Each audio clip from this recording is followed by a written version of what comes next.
Good morning, welcome back to my day 18 blog. তো কালকে ছিল আমার ছুটি, ওই জন্য সকালবেলা একটুখানি অনিয়ম তো হয়েইছে। আর শাশুড়ি মা বারবার বলছে বাড়িতে আছো তো ভাত খেতেই হবে, ওই জন্য কালকে একটু ঢ্যাঁড়সের তরকারি আর চিকেন দিয়ে ভাত খেয়েছিলাম। তারপরে বিকেলবেলা ও পড়াতে চলে যাওয়ার পরে একটু উইদাউট সুগার কফি বানিয়েছিলাম। আর এই যে আমার সব থেকে পছন্দের সিরিজ পঞ্চায়েত আবার দেখছিলাম।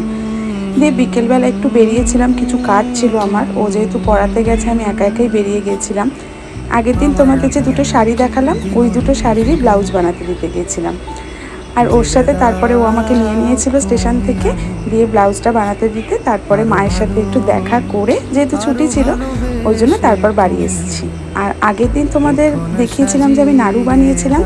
সেই নাড়ু আমার শ্বশুরমশাইয়ের এত পছন্দ হয়েছিল যে আবার দুখানা নারকেল আমাকে দিয়ে বসিয়ে দিয়েছিল নাড়ু বানানোর জন্য। তো দেখা হচ্ছে তোমাদের সাথে নেক্সট ব্লগে। টাটা।